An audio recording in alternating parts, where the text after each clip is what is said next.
What is AI arbitrage? You've probably heard the phrase AI arbitrage. It usually shows up in the same sentence as easy money or passive income.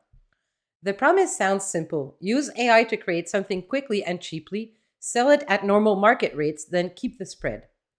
At first glance, that sounds almost unfair. If a tool can produce work in minutes that would normally take hours, the margin looks enormous. But there's two problems. First, people using the phrase don't actually mean arbitrage in the economic sense. Second, even when there is leverage, it doesn't last the way people expect. AI arbitrage isn't magic, it's temporary inefficiency. And inefficiencies close. So before we decide whether it's brilliant or reckless, we need to define what we're really talking about. So let's remove AI from the picture for a moment. Arbitrage in its classic economic form means exploiting a price difference between two markets. If gold is priced at $1,800 in one exchange and $1,820 in another, a trader can buy in the cheaper market, sell in the more expensive one. That difference, if captured quickly enough, becomes profit. The keyword here is quickly. True arbitrage exists because markets are temporarily inefficient. As soon as enough traders notice that gap, they move to exploit it, their activity closes that difference, and the opportunity disappears. So, arbitrage isn't about skill in the abstract, it's about timing inside inefficiency. Now, apply that idea to AI. When people say AI arbitrage, they're usually talking about exploiting a gap between how cheaply an AI can produce something and how much buyers are still willing to pay for it. But that gap behaves exactly like any other inefficiency. It doesn't stay open for long. In practice, AI arbitrage usually looks like this. So, someone uses AI tools to generate output at very low cost. Let's say articles, design, code, summaries, marketing copy, and sells that output at prices historically associated with human labor.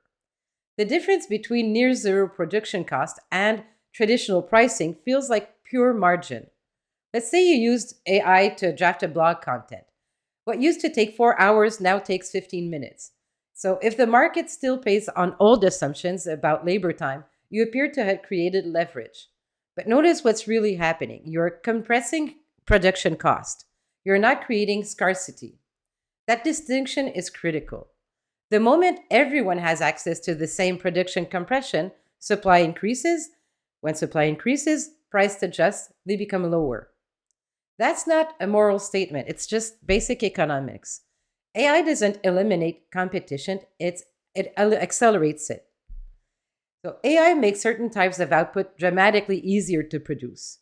Drafting, summarizing, basic coding, image generation, video generation. These tasks now require far less time than they did 5 years ago.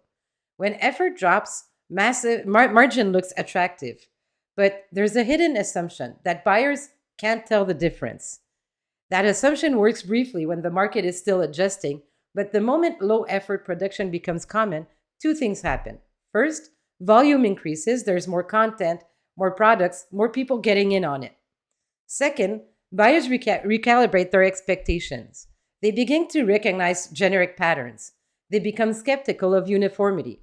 Platforms adjust ranking algorithms to filter out mass produced material. Trust becomes harder to earn. So, what initially looked like arbitrage turns out to be a transitional phase into a maturing market. So, early movers profit, late adopters compete. This doesn't mean AI has no economic value. It means the value doesn't sit where most people think it does. AI creates durable advantage when it amplifies something that is already differentiated. For example, if a lawyer uses AI to accelerate document review, the value isn't the generic drafting. The value is the lawyer's judgment layered on top of faster processing. If data analyst uses AI to explore patterns more quickly, the advantage isn't that AI can produce charts. It's that the analyst knows to ask the correct questions. So AI by itself doesn't create defensibility. Expertise combined with AI can. The difference is subtle but decisive. Pure tool access is easily replicated, judgment is not. There's another angle that really gets discussed in the excitement around AI arbitrage: liability. When you use AI to produce outputs in regulated or sensitive fields, like legal brief, medical summaries, financial analysis, compliance documentation, the margin you capture may carry unpriced risk. So if the output is wrong, misleading, or incomplete, the consequences don't fall on the software provider, they fall on you. So what appears to be easy leverage can quietly become exposure. In unregulated creative markets, that might mean reputational damage. But in regulated environments, it can mean legal consequences. So arbitrage only works cleanly when risk is symmetric. In AI use, risk is often asymmetric. The asymmetry should be factored into any serious strategy. Think of AI as an industrial grade power tool. If you're a skilled craft person and you adapt faster, more precise machine, your output increases, your quality improves, your margins may expand because you take on more work without sacrificing standards. But if someone with minimal experience picks up the same machine, they might increase volume without understanding structure or durability. At first, the market may not notice, but eventually it does. Quality signals reassert themselves. The tool didn't determine the value, the operator did.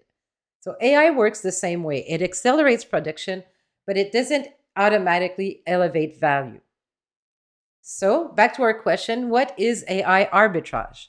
At its core, it's the temporary exploitation of productivity gaps created by AI tools.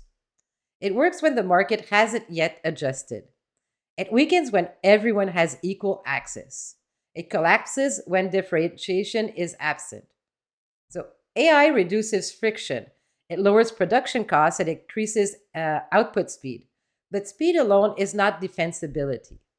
Real advantage still rests on interpretation, expertise, distribution, trust, and brand. If you're thinking about AI through the lens of arbitrage, the important question isn't how cheaply you can produce something. It's whether what you're producing remains valuable once the inefficiency closes, because it will close. And when it does, only durable value remains.